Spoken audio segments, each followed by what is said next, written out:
So this is just an introduction about Postgres and about this training, how this training would be conducted. Okay, about the training and about the Postgres as well. Okay, and let's wait for a couple of more minutes. I think a lot of people were expected, but I seems the number of candidates are less. Let's wait for a couple of more minutes, then we can start. Okay, so before starting of this course or before taking up this course, what should you know? Okay, you should know the concepts of the database. So this is Postgres DBA course, not a development course. So you should be knowing the database concepts, just like a primary key. What is a primary key? What is the index? If you're already a DBA, that is great. I think then there is no requirement. But if you're in a fresher, then at least you should know what is a primary foreign key, what are SQL commands, what are select, insert commands, because we are not would be doing from the scratch from the SQL statements. Okay, so this is the prerequisite for the course SQL and the concept of the database. Okay, RDBMS principles, mainly RDBMS principles, commit, rollback. That's it. What is required for to taking up this course? And what is this course will build you? This course will build you as a DBA, as a data analyst, as a data scientist in the field of PostgreSQL. Okay, so you can choose your career as an PostgreSQL DBA and data, and in Postgres is also being used in the data analysis field as well, data analysis and data scientist field as well. So what are we learning in this course? We are learning the architecture of the Postgres.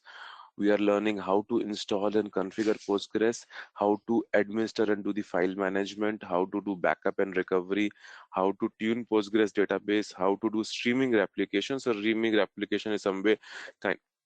If you're already in Oracle DBA, you might be heard of term of standby databases or data guards.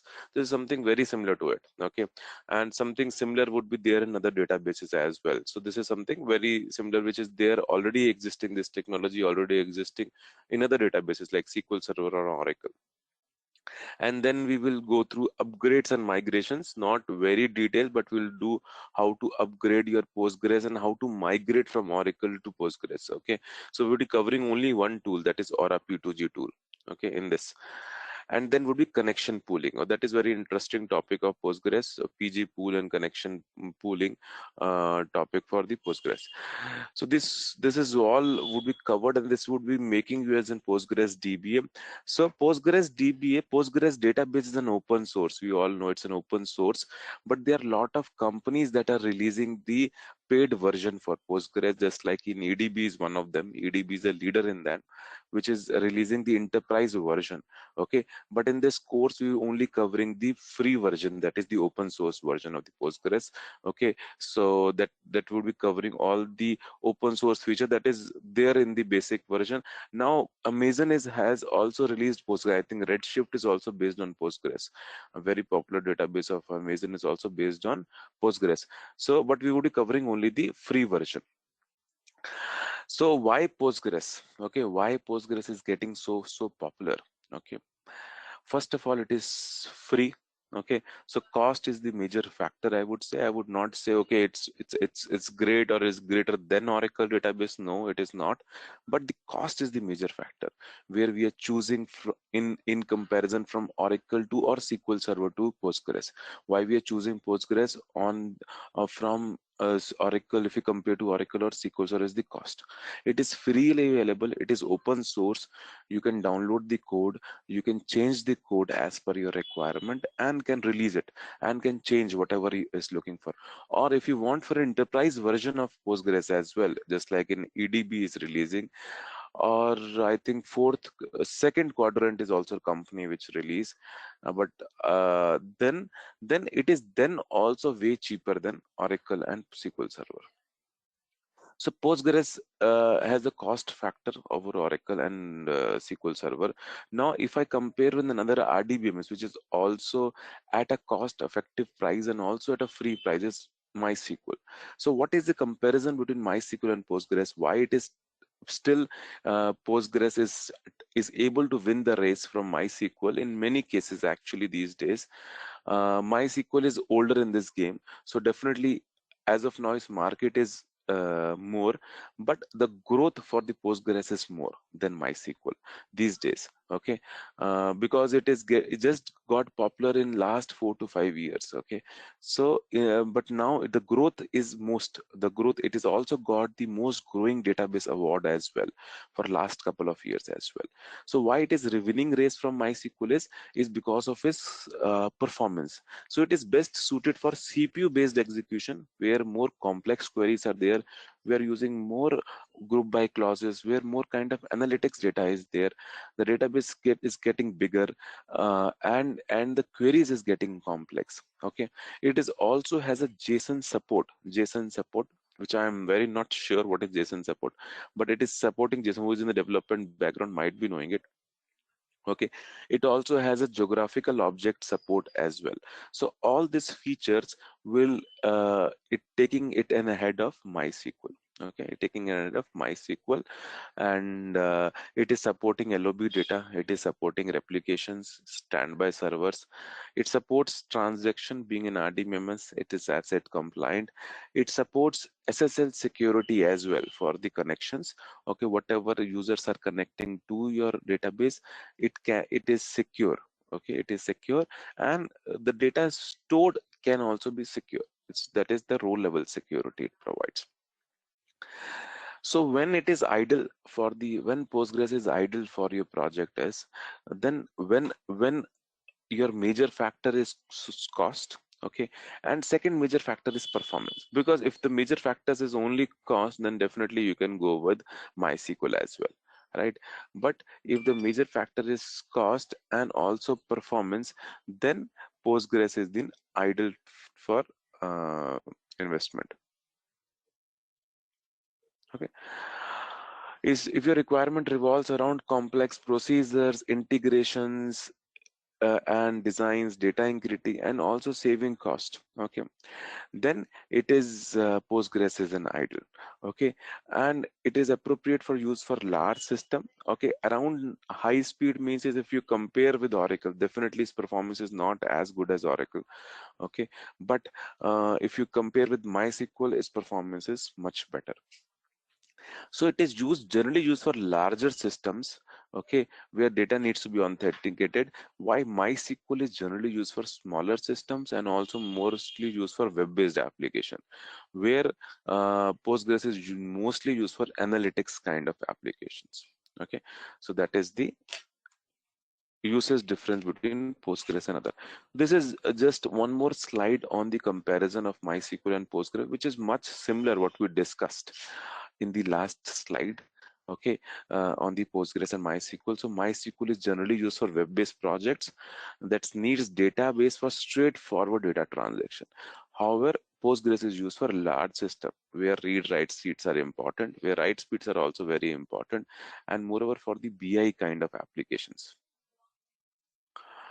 Okay,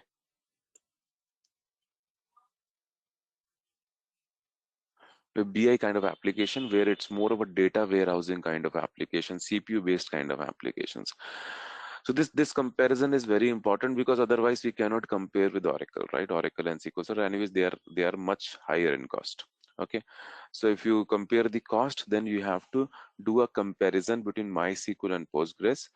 Okay, right now the usage perspective, we can say MySQL is ahead, but the growth perspective, Postgres is ahead of MySQL. Okay, so MySQL has an enterprise license as well, which is provided by Oracle. Similarly, Postgres also has an enterprise license. Okay, free anywhere is there. Free anyways, you can download it from the Postgres community's website. You can download that Postgres and then can use it for free for your lifetime. Okay, but if you're looking for enterprise support, bug support, such thing, then there are a couple of companies to support you. Okay, so history, I think just a brief overview history. I think the story started in 1983 when it was released as an ingress. Okay, you might have heard about ingress by Michael. Then it took the reference from Oracle itself. Okay, when you will study if you're an Oracle DBA, then you will see a lot of similarities are already there. Okay, but if you're any like, it doesn't make much difference when you're learning. If you're a DBA, definitely this would be very easy to learn. If you're not a DBA, then anyways that is also fine, because we are doing from the very basics. Okay, from the very basics, if you're not a DBA as well. Okay, but I think popularity started from 2015, when when it came with lot of features, lot of performance features. Okay, which included schema features, vacuum features, DB links, few of the monitoring tools. So popularity started generally from 2015. Now it has released more than 150 version from 1995, which is the first version when Postgres was released. It was first Ingress in 1983 and Postgres was released in 1995. So from 1995, which was Postgres 6 version, it has released almost 150 plus versions. Okay, so lot of third-party vendors are there to support Postgres. Fujitsu, OpenSSG, PG experts are the some of the to support Postgres. Now, EDB has collaborated with Postgres communities and is providing the enterprise license of Postgres, okay, per core basis, and support at a lesser price. So EDB is one of the company, and second quadrant was also a company, but now second quadrant, I think it has been taken over by EDB very recently, last couple of months back. Okay, so these are the list of users which are using Postgres these days. Okay, you might be finding some more of them which is has a base in your country, whether you're in India or US or anywhere. Okay, just like there are social networking sites, so you can say all diverse business. Sony, DBS Bank, Skype, which is for calling, Instagram, which is for mobile photo sharing service, TripAdvisor, Grofers. You can find this is in India. So if in India, you might have heard of this term, which is used for online groceries or delivery service. United Kingdom, we have Met Office in White Pages. So there are a lot of you can say diverse businesses. Okay, even banks are getting used. Okay, maybe if it's for an internal, or because it's so even banks are using it. Okay, Amazon Redshift, which is a part of AWS, that is also based on Postgres. They might have downloaded they might have used the code of the Postgres and made changes accordingly. Okay, so Guardian, so there are a lot of diverse businesses still now, you can see, which are using Postgres. Okay, so before moving to the architecture, I think maybe you can post any of your questions in the chat window regarding the codes, and regarding the why you should learn, how does the market kind of. You can post your question in the chat window, then maybe you can, at the end, you can unmute and discuss as well. Right now it would be better if you can put on the chat window before we move to the architecture.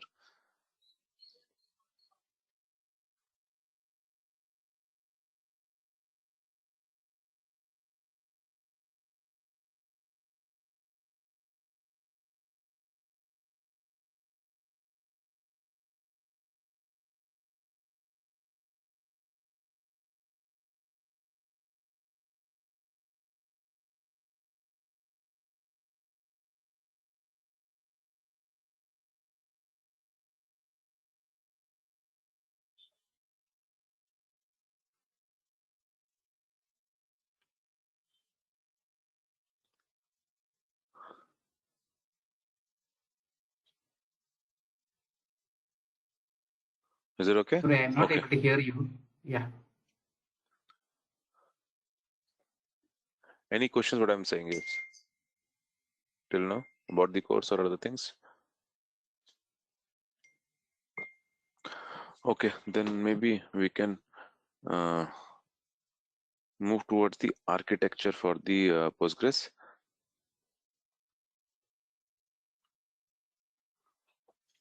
Everybody, I'm audible, right? Um, so I'm not sure if it's relevant for this topic, but are there any specifics where, can be chosen over Postgres?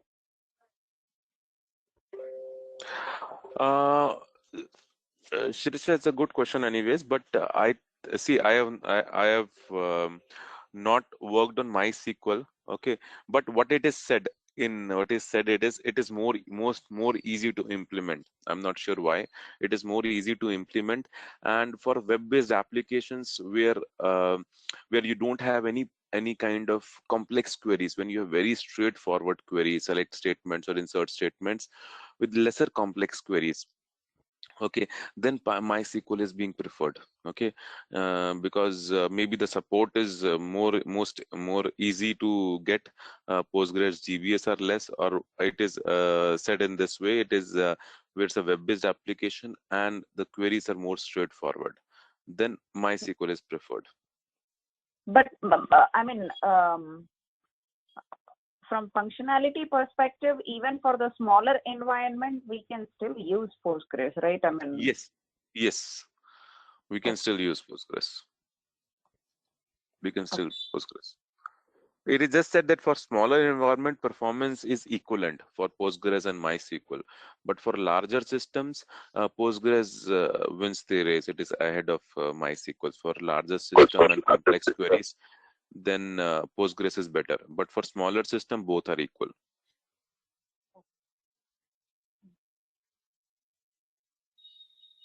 Okay. Does it answer your question? yeah, yep. Thank you. Okay, then then we will do for a brief overview of the architecture of the Postgres. Not digging dive into architecture, because that would be your first chapter when we start the course. That would be first chapter for the architecture for the Postgres. Okay, we're just going a brief about the architecture right now, and then from the first class we would be going through this slide once more anyways. Okay, this slide would be the first to do it once more. Okay, on the when we were starting the course. Okay, so this is the architecture diagram for the Postgres, where you can see a post master process, and kind of then there's a one more pool which is a shared memory pool, and then on the left they are around green color Sorry, Anu, yeah, to interrupt. So whenever possible, just to relate with the Oracle DBA background process, it will be easy. right, sure. Okay, so I'm also from Oracle DBA background. Sorry, I cannot relate with SQL Server. Okay, because I am not from that background. Okay, so but anyways, I would be telling anyways what the each process is doing. Okay, so so there are other cylinder shaped files as well, data files, wall segments, archive well, and error log files. So now how does it works? Okay, so you can see postmaster is kind of a process which is listening to all the connection. It is a master process as well, and it is listening to connections as well. Okay, it is very similar to a listener process in Oracle. Okay, but it is listening to only one database cluster.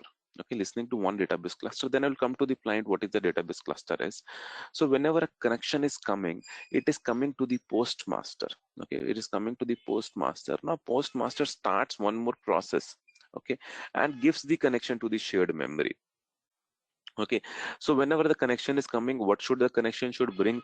He should bring the database name he wants to connect to. He wants to he will bring the username, password he wants to connect to, and also the port number. Okay, so port number, postmaster definitely will is a process running on a port number, so he will provide the port number of the postmaster, the server name of the postmaster, and also the username, password, and also the database name he wants to connect to.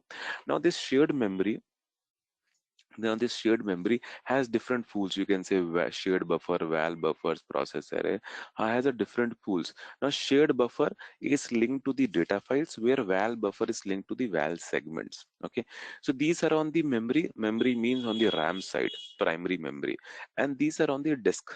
Okay, these files are on the disk. You can see in the blue color, these are on the disk. Okay, on the hard disk.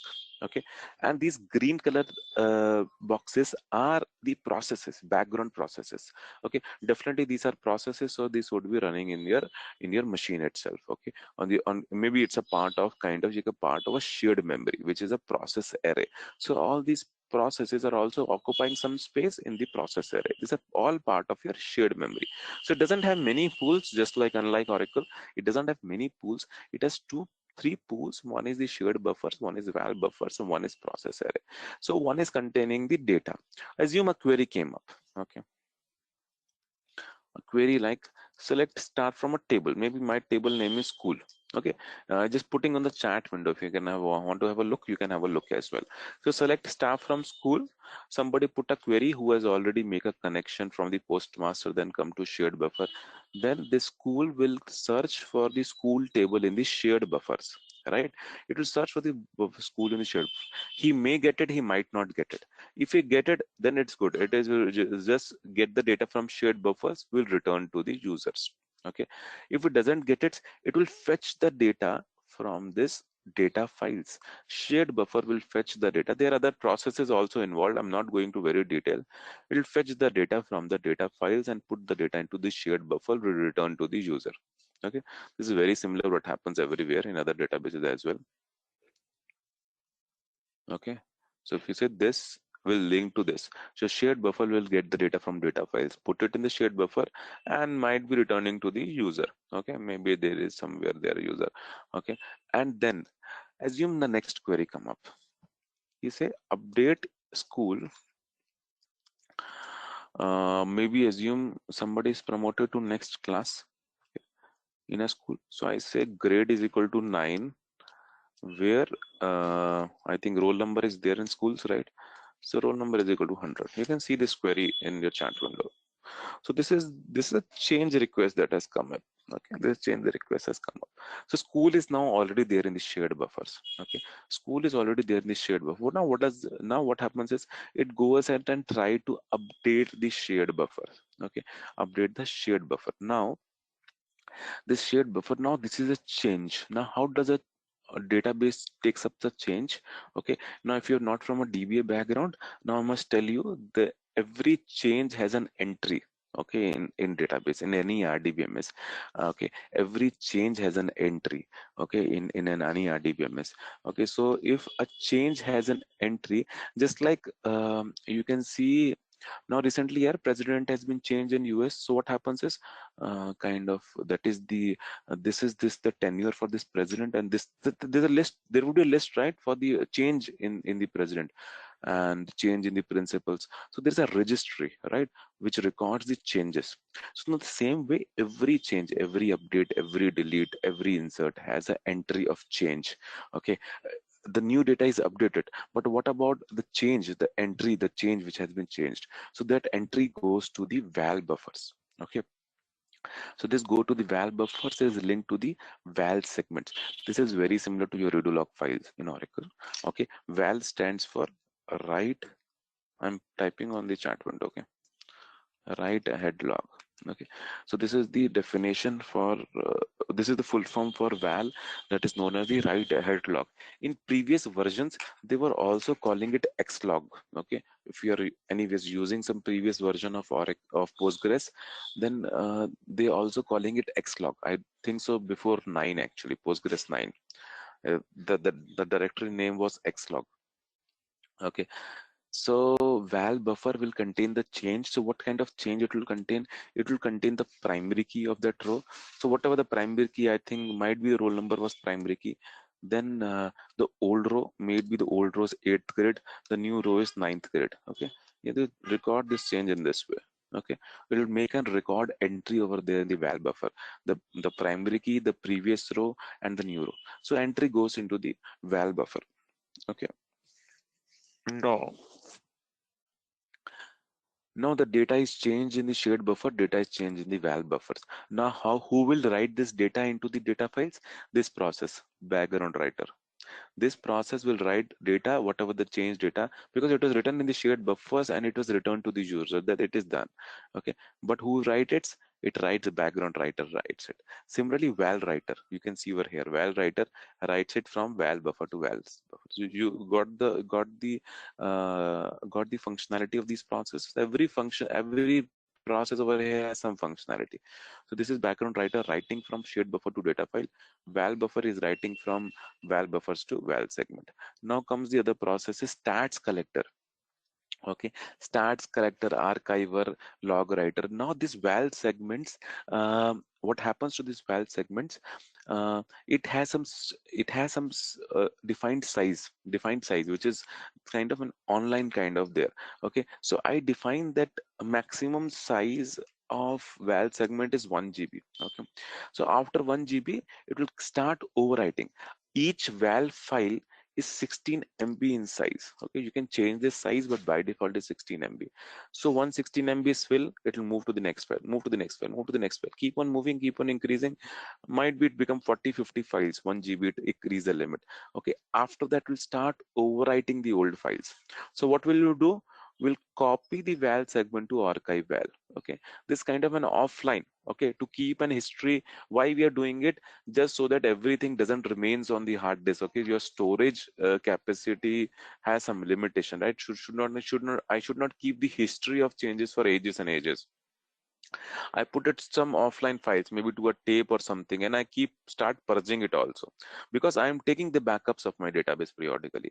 Okay, so this record, this registry or this changes is used so that you can take so that you can recover your database. Okay, if your database goes any hardware or software issues, so you have a registry of entries, whatever changes I made to your database. Okay, this anyways we'll cover later in the backup and recovery topic. Okay, so this all, so right now you may be understanding that val segment is storing the changes, and these changes will stay there for 1 GB of size, and after 1 GB, uh, anyways, even first file was created copy to the archive val. After 1 GB it'll start overwriting the existing files. Okay, because but we have a backup in the archive val segments. Okay, so this is the archive val.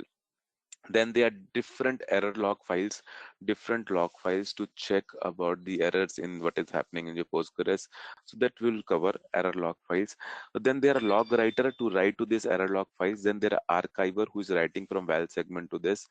Then there are checkpointer and not auto vacuum. Stats collector, you might be like, if you're a DB background, you understand what a statistics is. So statistics of a table is something like when you're storing the data about the data, metadata. So about the statistics of a table might be number of rows of a table. So all this number of rows, size of a table, cardinality of a table, free space in a table. So all this kind of a data about data would be done by the stats collector. Check pointer is an event in the Oracle database, in the Postgres database, where it will trigger the writing of a background writer to the data files. So when does a val buffer writes to the segments? Val buffer will write to the val segments at every commit. Okay, whenever a commit will occur, val buffer will push the data to the val segments. When the shared buffer will push the data to the data file at every checkpoint. Okay, at every checkpoint. The checkpoint is a triggering event which will occur in the database of its own. We need not to manually write checkpoint or something. It is an event which will automatically occur. But commit definitely is an event which is user initiated event.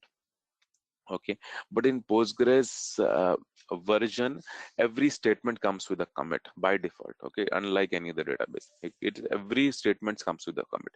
If you don't want a commit with every statement, you have to configure it accordingly. Okay, you have to set auto commit off. Okay, otherwise every statement comes with a commit by default.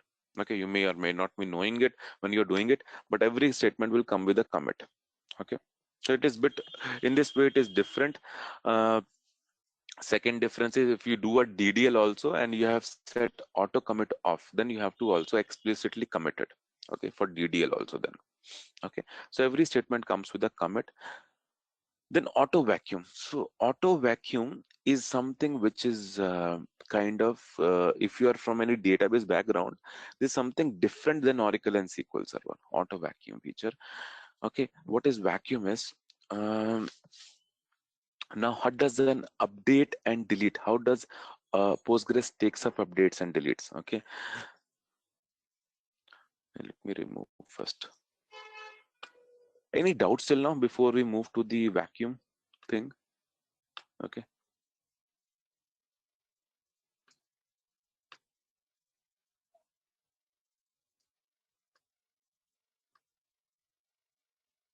no. Okay, so how does the insert update happens in Postgres? That is bit different. Okay, now I talk about update. Okay,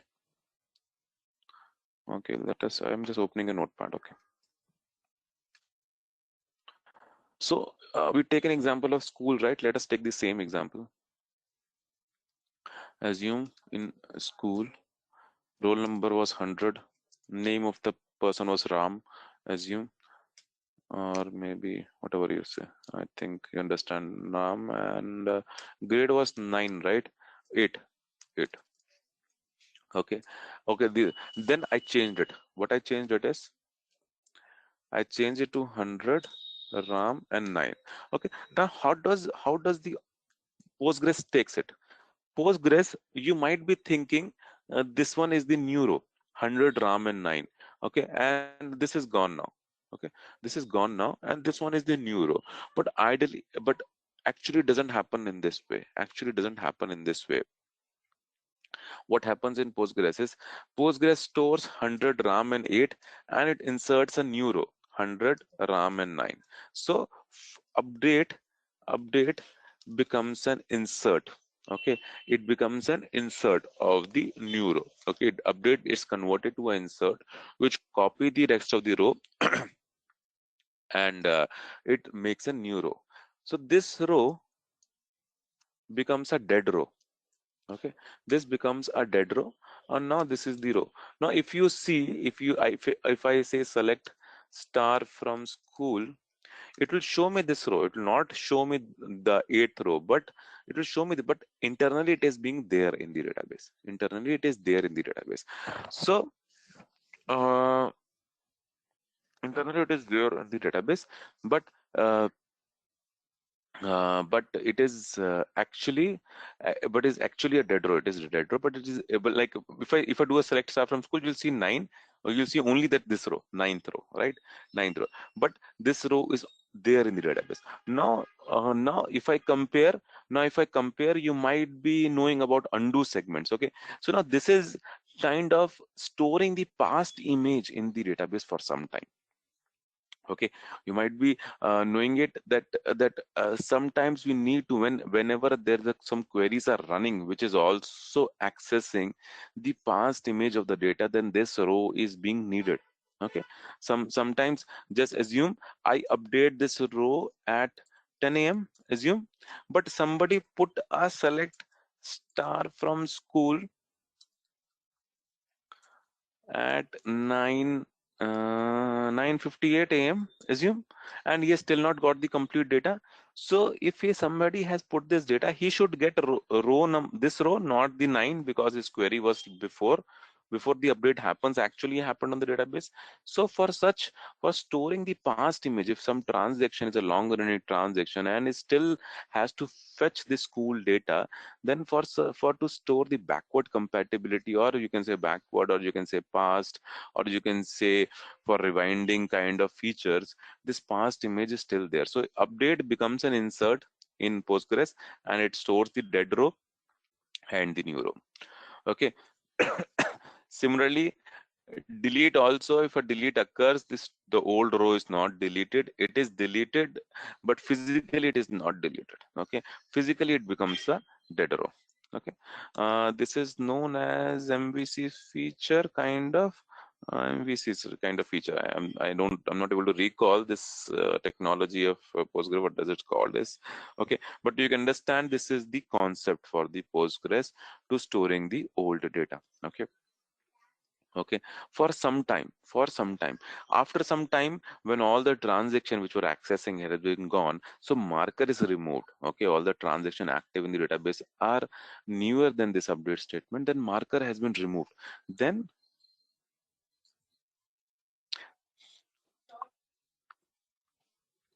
there's a process known as vacuum process. There's a process known as a vacuum process which will go ahead and delete all these dead rows. Okay, that's why, just to tell you about vacuum, I just told you all this history of the Postgres feature.